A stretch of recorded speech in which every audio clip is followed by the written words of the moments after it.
There comes a moment in every human life when the soul whispers something the mind cannot yet understand. A quiet invitation to stop forcing, stop pushing, stop wrestling with life as if it were an enemy that must be conquered. Instead, life asks you to allow. Allow what is yours to come. Allow what is seeking you to find you. Allow the currents of destiny to move through you without resistance. But we rarely trust this simple truth. We fear stillness. We fear surrender. We fear that if we stop controlling, everything will collapse. Yet look honestly, has force ever brought you peace? Has impatience ever delivered miracles? Has anxiety ever accelerated your blessings? The universe does not respond to tension. It responds to alignment. What you chase runs. What you allow arrives. As Jung taught, the psyche unfolds not through force, but through inner consent. The willingness to let the unconscious, the deeper self, guide your steps. When you allow life, the hidden architecture of your destiny begins to reveal itself. The paths you thought blocked suddenly open. The timing you believed was delayed proves perfect. The people meant for you appear effortlessly. This is not laziness. This is not passivity. This is the courage to trust your inner world more than the chaos of the outer one. The courage to believe that what is meant for you is carried toward you by a force far more intelligent than your fears. Today's message is simple but revolutionary. Stop fighting the river. You are not here to force your fate. You are here to allow it. Let us step into this truth together. The power of inner permission. There is a hidden moment in every transformation, a moment so subtle, so inward, that most people overlook it. It is the moment of inner permission, when your psyche finally agrees to let you receive what life has been trying to give you all along. Before this moment, nothing flows. After this moment, everything does. Inner permission is not about saying yes with your lips, it is about saying yes with your entire being.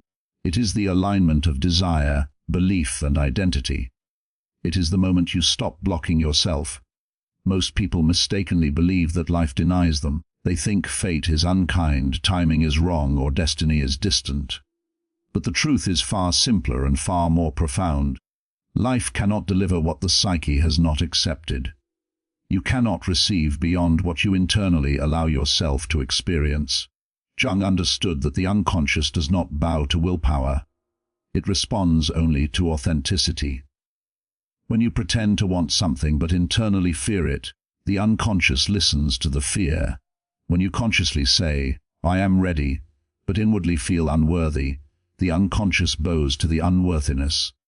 Everything begins and ends with the state of your inner permission. To grant yourself permission is to dissolve the psychological walls that you built to protect yourself from disappointment. These walls often come from past wounds, times when you tried, hoped, or trusted and were met with pain. Your unconscious stores these moments like warning signs, teaching you to expect less, to shrink your vision, to stay safe in smallness. But inner permission is the rebellion against this old programming. It is the reclaiming of your right to become who you were always meant to be. When you grant yourself inner permission, a shift happens, your energy aligns. You no longer speak your desires with hesitation. You no longer imagine your future with fear. You no longer walk toward your destiny while glancing back at your doubts. Inner permission removes the internal conflict that fractures your power. You become whole, unified, focused. And in this wholeness, your desires begin to take form with astonishing speed. Inner permission also awakens a deeper magnetism. You radiate certainty instead of longing, clarity instead of confusion. People, opportunities, resources, and synchronicities respond to this shift because the world reflects your inner stance. Life moves toward those who have already decided to receive it. This is the quiet power that changes everything. The moment you say, "I allow this. I deserve this. I am ready for this," the universe reorganizes itself around your new identity. What once felt impossible becomes natural. What once felt distant becomes near. What once felt blocked becomes inevitable. Inner permission is the key that unlocks the door to your highest timeline. Not because life suddenly improves, but because you finally let it. Your desires are not random. They are messages from the self. There is a profound psychological and spiritual truth that most people overlook. Your desires are not accidents. They are not meaningless impulses or fantasies drifting through the mind without purpose. They are direct communications from the deeper self, the part of you that is ancient, wise, and intimately connected to your destiny. Your desires are signals, guiding lights, inner compasses pointing toward the path you were born to walk. Carl Jung understood that the unconscious holds the blueprint of the life you are meant to live. It knows your latent abilities, your hidden strengths, your unrealized potential, and it uses desire as its language. Desire is the self whispering, "This is who you could become. This is the direction of your evolution. This is the next version of you waiting to emerge." When something calls to you repeatedly, when it stirs your emotions or ignites your imagination, it is not random. It is your inner world attempting to awaken you. But instead of listening, most people suppress these messages. They label their desires as unrealistic, irresponsible, or impractical. They bury them beneath fear, self-doubt, and societal expectations. Yet the more you deny the self, the louder its messages become. Desire turns into frustration, potential turns into restlessness, purpose turns into longing. This is not a punishment, it is a reminder. Your psyche refuses to let you settle for a life smaller than the one you were created for. To understand your desires is to understand the evolution of your soul. Every authentic longing reveals something about who you are becoming. A desire for freedom signals the birth of courage. A desire for love signals the readiness for self-worth. A desire for success signals the awakening of your confidence and creative power. These desires do not come from the ego.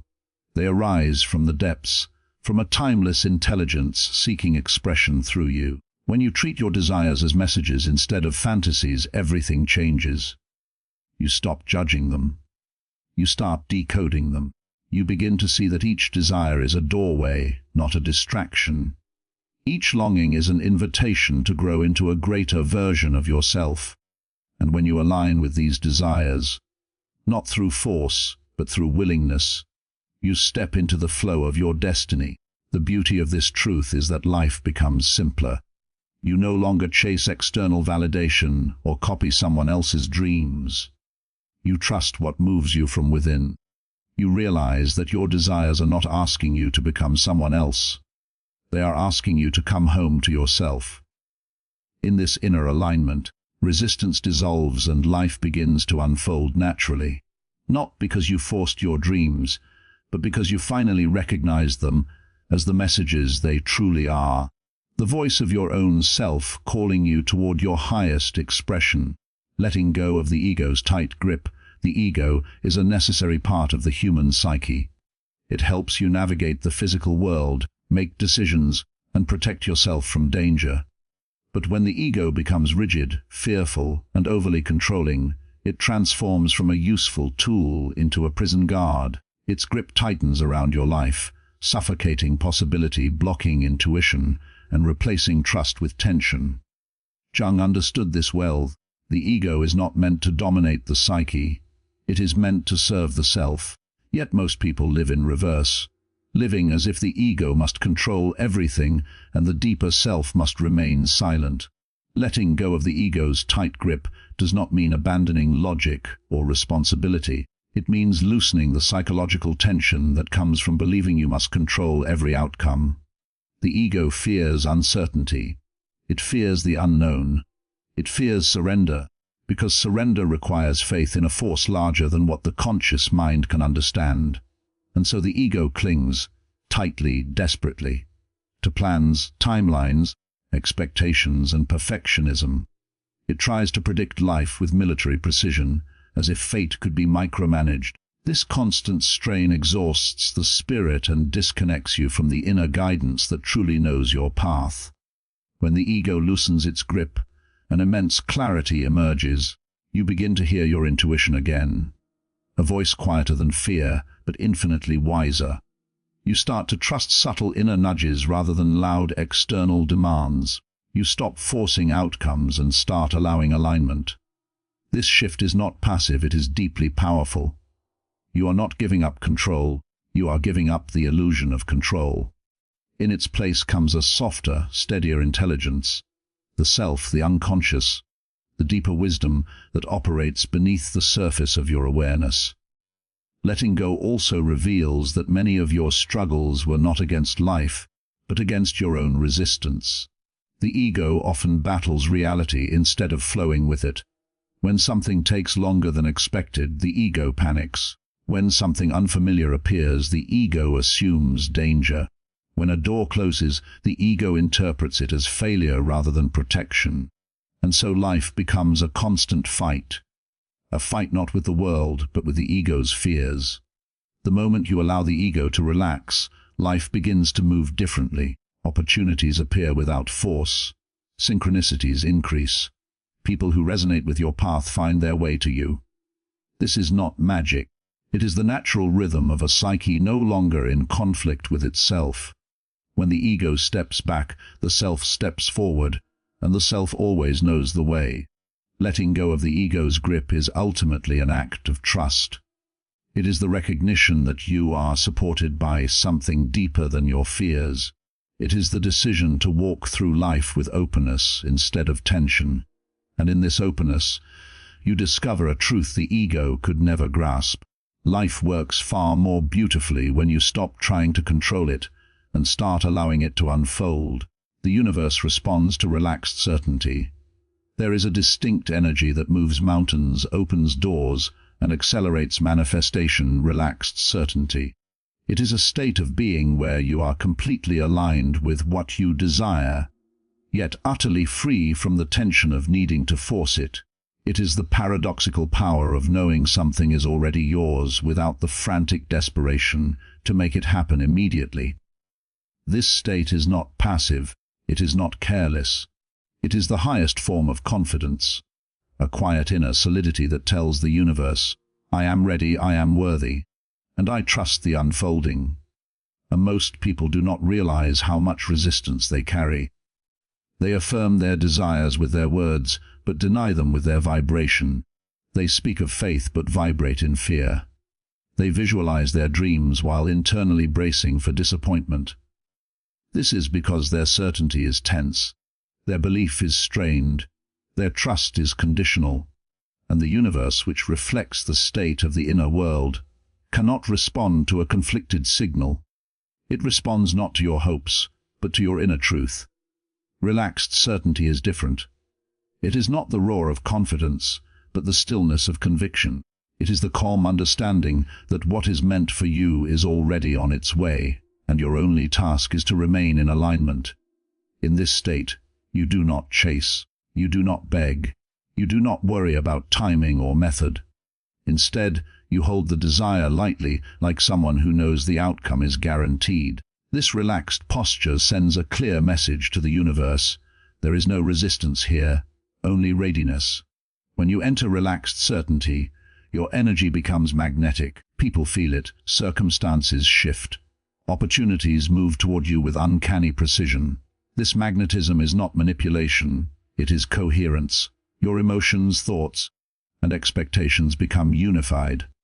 And when your inner world is aligned, the outer world has no choice but to reflect that alignment. Jung understood this principle through the lens of synchronicity. Meaningful coincidences arise when the psyche is in harmony with its deeper intentions. But harmony cannot exist in tension, it only exists in certainty. Relaxed certainty also dissolves the ego's attachment to timelines. You stop asking, when, and begin trusting, soon. You stop obsessing over details and trust the intelligence of the unseen. This not only preserves your peace, it accelerates manifestations.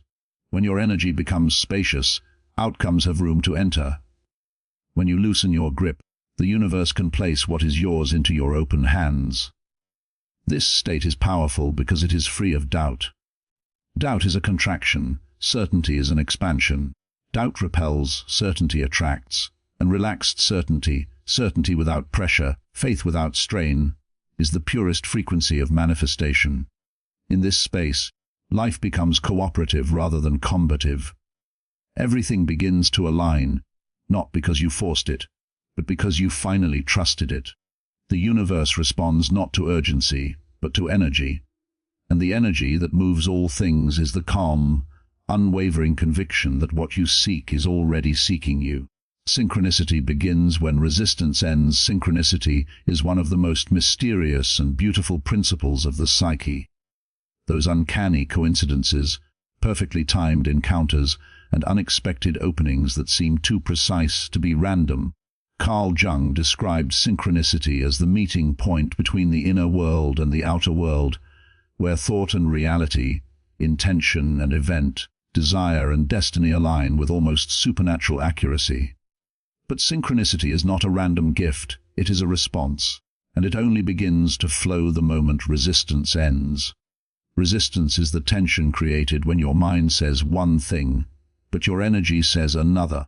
It is the invisible friction between desire and doubt, between faith and fear, between what you want and what you secretly feel unworthy to receive. When resistance is present, your inner world becomes fragmented, and this fragmentation disrupts the natural rhythm of alignment. Synchronicities cannot find you when your energy is closed, fearful, or controlling. They are born in openness, not tension. When resistance ends, the psyche shifts into coherence. Your desires become clear, your energy becomes receptive, your intuition awakens. You enter a state of allowing rather than pushing, and in this openness, life begins to communicate with you through signs, symbols, people, and events. Synchronicity is the universe's way of saying, now you're ready, now you're aligned, now things can move. Consider how often synchronicity appears in moments of surrender, those times when you stop forcing, stop planning relentlessly, or finally release a fear that has been weighing you down. Suddenly, the right call comes at the right moment. The right opportunity appears without you searching. The answer you were desperate for shows up in a conversation, a book, or a chance encounter. These are not accidents. They are confirmations. They indicate that the unconscious and the conscious mind have merged into a unified direction. Synchronicity thrives in spaces where the ego has stepped aside. When the ego tries to control timing, force outcomes, or micromanage destiny, everything becomes rigid. But when the ego relaxes, the deeper self can guide your life with astonishing precision. This guidance is subtle, symbolic, often surprising, but always meaningful. It is life showing you that you are not alone in your journey. You are in dialogue with a reality that is responsive, intelligent, and deeply connected to your inner world. Ending resistance is not about giving up your desires. It is about releasing the fear that blocks them. It is about trusting that you are guided. It is about believing that the path will reveal itself step by step. In this trust, synchronicity becomes the natural language of your life. You begin to notice patterns, connections, accelerations that once seemed impossible. You realize that life has always been trying to help you. Your resistance simply prevented you from seeing it. When resistance ends, guidance begins. Flow begins. Alignment begins. And synchronicity becomes the bridge between your inner intention and your outer reality, showing you that destiny unfolds most beautifully when you finally stop fighting it. Allowing is a form of inner strength, not weakness. Allowing has long been misunderstood. Many people hear the word and imagine passivity, surrender, or a lack of ambition. They think allowing means sitting on the sidelines of life, hoping something good will magically happen. But this misconception arises only from the lens of fear. In truth, allowing is one of the highest forms of inner strength, because it requires a profound mastery over one's emotions, one's ego, and one's trust in the deeper intelligence guiding their path. Weakness forces, strength allows. Weakness panics, strength waits with clarity. Weakness clings tightly to control. Strength releases the illusion of control and stands firmly in faith. Allowing is strength because it demands the courage to stop fighting the natural flow of your own life. Most people resist life unconsciously. They resist change. They resist uncertainty. They resist their own desires, their own intuition, their own evolution. And this resistance creates exhaustion, anxiety, stagnation. To allow is to drop this inner war and align yourself with the forward movement of your destiny. Allowing also requires confidence. Not the loud, boastful confidence of ego, but a quiet, unshakable confidence rooted in the self. It is the understanding that what is meant for you cannot be stolen, delayed, or denied. It is the certainty that you do not need to chase what naturally gravitates toward the energy of authenticity. Allowing says, I trust that my life is unfolding exactly as it should. I trust that I do not need to force what is already mine. This form of confidence is not easy to attain. It takes deep emotional intelligence to step back from fear and stand in openness. It takes spiritual maturity to acknowledge that life is wiser than your demands. It takes humility to let the universe participate in your journey, rather than running ahead alone. Allowing is not letting go because you are weak. It is letting go because you are wise enough to know you are not alone in shaping your path. Moreover, allowing builds resilience. When you allow life, you learn to adapt without breaking, to flow without losing yourself, to remain centered even when circumstances change. Resistance snaps under pressure, but allowing bends, adjusts, learns. It transforms obstacles into guidance, delays into preparation, and uncertainty into opportunity. This is not fragility. It is psychological flexibility, one of the strongest capacities a human being can develop. Allowing also requires the bravery to be present. Instead of escaping into fear or forcing through chaos, you remain grounded. You face life as it is, not as you wish to control it. This presence is power. It gives you access to intuition, clarity, and creativity, capacities that only emerge when the mind is not in a state of fight or flight. Ultimately, allowing is the strength of someone who knows who they are, someone who trusts themselves, someone who trusts life.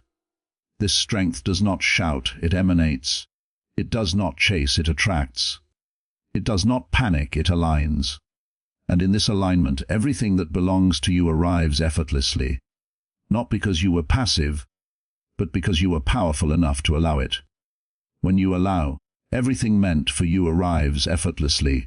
There is a profound shift that occurs the moment you stop forcing life and begin allowing it.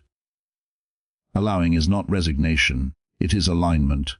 It is the understanding that what is truly meant for you does not require tension, struggle, or desperation. It requires openness, readiness, and inner congruence. When you enter this state of allowing, you step into a rhythm where life moves toward you with ease, timing becomes precise, and opportunities arrive without the exhausting chase. The effortlessness is not because life suddenly changes, but because you do. When you allow, your energy becomes clear, coherent, and receptive. You are no longer broadcasting fear, doubt, and scarcity. You are no longer signaling to the universe that you must fight for what you want or cling tightly to what you fear losing. Instead, you emanate trust. You convey that you believe in the process, the timing, and your own worthiness. And the universe responds powerfully to this frequency.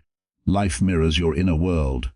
So when your inner world relaxes, opens, and aligns, your outer world reorganizes itself in ways that once would have felt impossible.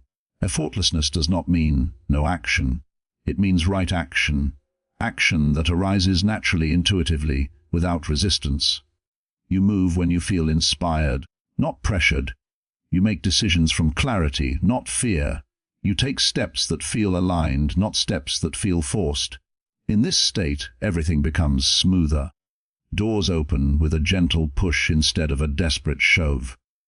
People who resonate with your path find their way to you. Opportunities unfold in ways that seem divinely orchestrated.